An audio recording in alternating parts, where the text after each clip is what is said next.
that why the situation of war occurred in Maratha, which was among the chiefs of Marathas only. And the major reason that we have discussed is that there is no unity left among the people of Marathas.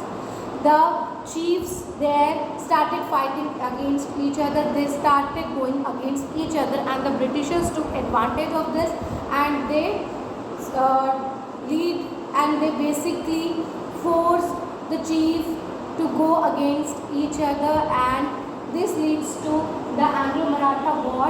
And the first war which took place is in the year 1775 to 1880. And in this war we don't have any fixed data that which chief become the victorious in this war, who win this war. So, but it is given that the Treaty of Silesia was signed after the first Anglo-Maratha War, and the Britishers occupied a large area after this war. So next one is the second Anglo-Maratha War, which took place between 1803 to 1805.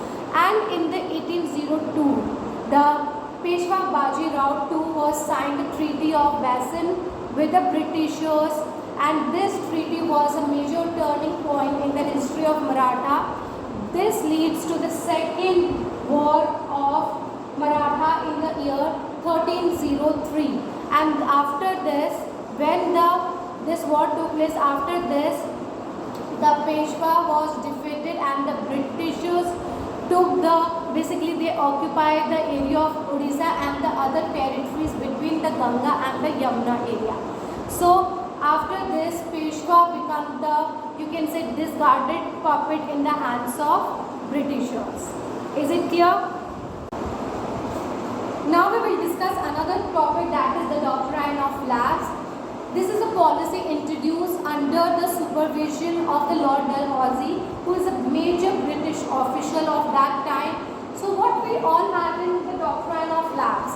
So it is a policy which is introduced, basically this policy is introduced to control the power of the states in India. British basically wants to control all the internal, external, domestic, international movements of the states as well.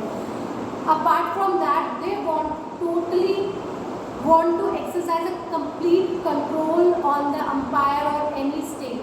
So for that, with that purpose, they have introduced this policy, and in this policy, the Britishers says that whoever is a part of this policy, any state who is a part of this policy, have to select his successor. The king has to select his successor with the help of the Britishers. If they don't discuss with the Britishers that whom they want to consider their successor, then basically the king can't independently select his successor. The approval needs to be done, the approval needs to be required from the Britishers' sides as well. Then only the king can make any one of his successor. Another thing that they have mentioned under this policy is that if a king had not decided any successor for his empire after his death, and there is no successor he has chosen, then that empire will be under the completely under the control of the Britishers. Then that empire or any other member from that royal family have no control over that empire. So this is the major policy that introduced by the Britishers, and basically the states like Nagpur, Jhansi, Udaipur, these were the major states which were most affected by this policy, because we all know that a full-fledged, you can say, the empires were existing at that time, especially in Jaipur, Udaipur. That was a royal family of Rajputs were exercising their power. They have their whole empire there. So they have introduced these policies in these states so they can conquer these major states under their control. So this is all about the doctrine of lapse.